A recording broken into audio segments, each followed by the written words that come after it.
Fala pessoal, tudo tranquilo? Eu sou o Kaique e hoje a gente vai falar do quarto episódio de Loki, um capítulo trágico que mostrou nossos heróis passando por várias perdas, mas que também fez algumas revelações bem marcantes pro final da série. Então enfim, vamos falar sobre o episódio e com spoilers. E a gente vai fazer algumas referências aos quadrinhos da Marvel também, porque tem algumas pistas bem interessantes aqui em algumas histórias.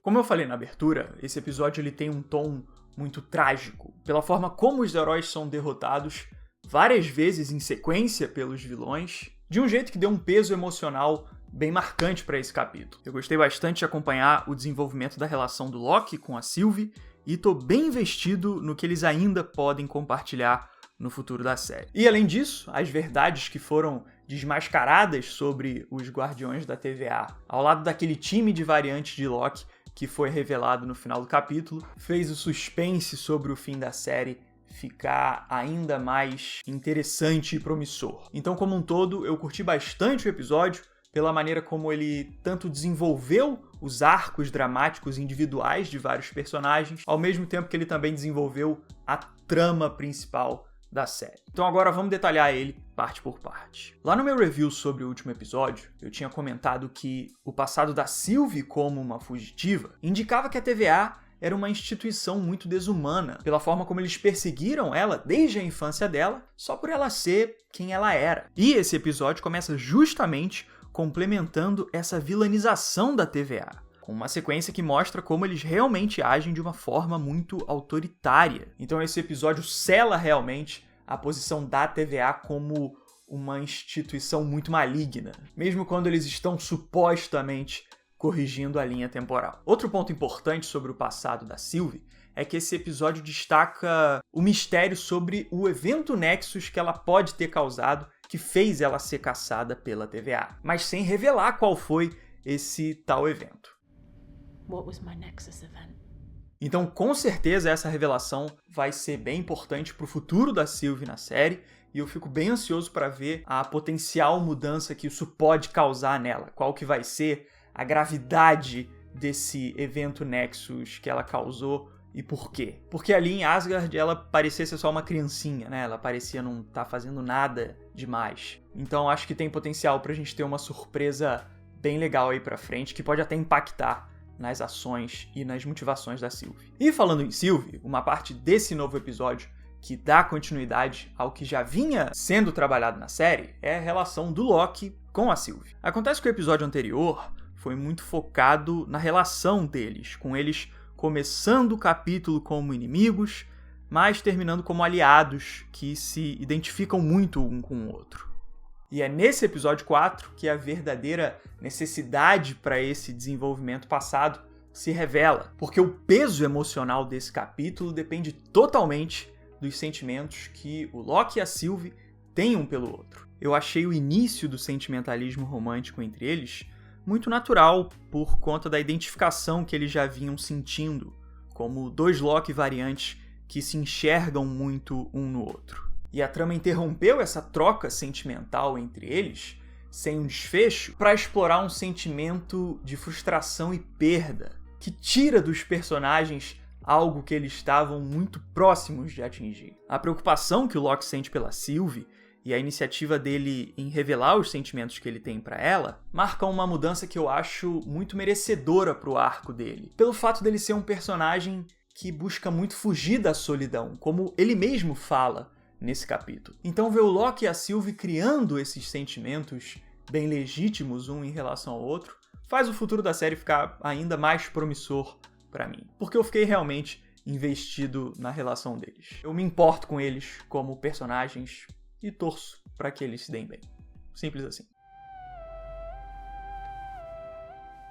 Um outro personagem que também compõe esse tom trágico que eu já citei para esse episódio é o coitado do Mobius, pela forma como ele é punido logo depois dele evoluir um passo muito importante pro arco dramático dele. Quando ele decide falar a verdade para Ravonna, ele sabe que ele está enfrentando o risco de ser desintegrado. Então foi muito marcante ver como um momento de diálogo do Mobius se tornou uma demonstração de heroísmo tão corajosa. A morte dele me partiu o coração, Fiquei até meio puto na hora, mas depois que o Loki aparece lá no final do episódio e a gente entende que depois que eles são desintegrados lá, eles não morrem de fato, eu fiquei mais tranquilo, porque tudo indica que a gente ainda vai ver o Mobius aí pela frente. E aproveitando o assunto, vamos falar da cena pós-créditos também, porque ela é bem maneira, viu? A gente encontra um time de variantes do Loki, o que indica que aquele bastão da TVA, na verdade, envia variantes de uma mesma pessoa para um tipo de versão alternativa da Terra, como a gente pode ver pela Torre dos Vingadores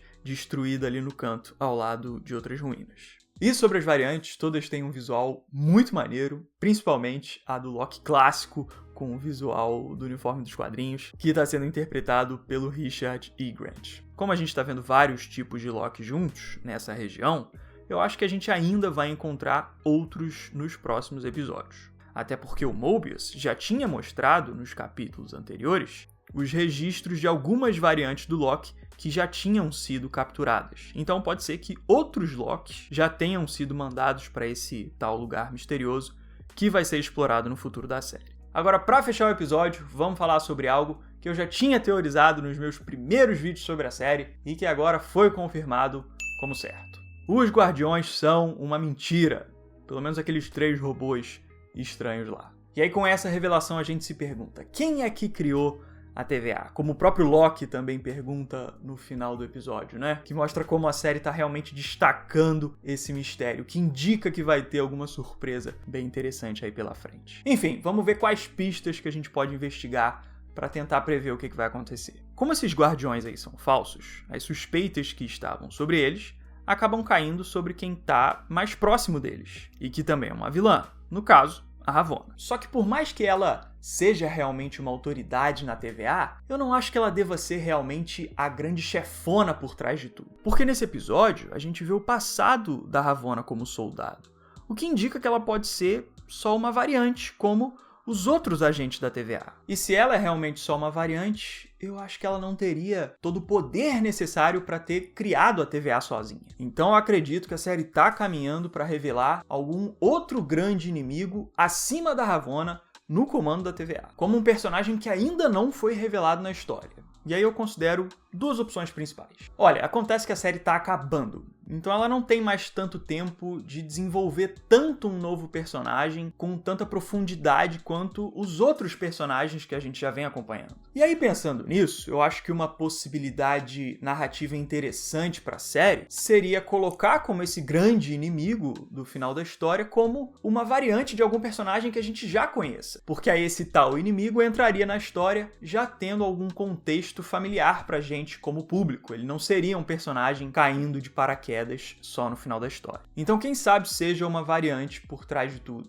Talvez uma variante até do próprio Loki, quem sabe. E para a opção número 2, eu acho que vale a pena a gente puxar algumas referências dos quadrinhos da Marvel. Porque esse grande inimigo aí do final da história pode ser o Kang, que é um vilão que já foi confirmado para o futuro do MCU e que nos quadrinhos é envolvido com viagens no tempo e até com os Guardiões do Tempo, que são essas figuras tão presentes aí na série. Aqui nessa saga, que é a Vingadores Eternamente, por exemplo, uma versão do futuro do Kang é escolhida justamente pelos 3 Guardiões do Tempo para ser um agente guardião das linhas temporais.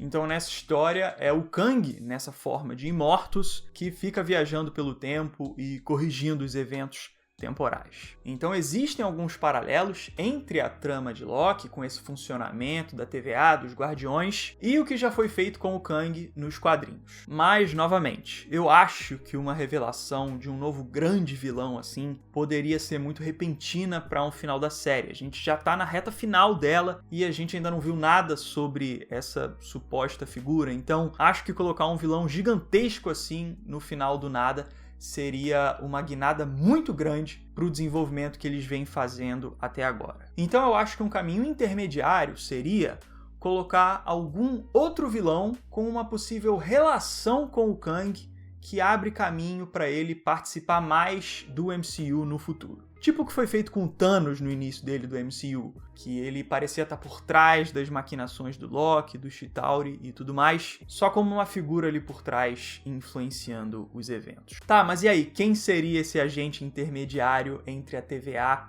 e o Kang, se é que isso vai ser feito. Então, pode ser uma variante, como eu já falei, ou pode ser a própria Ravonna, já que ela tem uma autoridade grande na TVA, ela sabe muitos dos segredos que acontecem na agência, ela sabe mais sobre o funcionamento da TVA do que os outros agentes que trabalham nela. Então, mesmo como intermediária das ações da TVA, quem sabe a Ravonna tem uma participação grande aí no futuro da série. Mas é aquilo, são só teorias, eu quero mais é ser surpreendido, não faço questão nenhuma de acertar o que vai acontecer no futuro da série, eu quero mais é que o roteiro me surpreenda bastante com alguma revelação bem legal que eu não esperava, mas que seja bem desenvolvida. Mas minhas impressões gerais sobre o episódio. Gostei bastante dele, abriu espaço para um desenvolvimento legal aí pro futuro da série, desenvolveu bem personagens também. Então tô bem animado pro final, tô mais animado do que eu tava lá no início da série, pra falar bem a verdade. Digam aí o que vocês acharam desse quarto episódio, o que vocês esperam do futuro da série. Se gostaram do vídeo, puderem deixar um gostei, eu agradeço muito, me ajuda demais. Se não for inscrito, convido você a se inscrever aqui também. E também faço convite para que você conheça o Ref, que é o meu programa sobre cultura pop, lá no canal Dimov, onde eu escrevo vídeos sobre vários temas da cultura pop, com análises bem bacanas. Beleza? Então fico por aqui, a gente se vê na próxima. Valeu, show! E um abraço!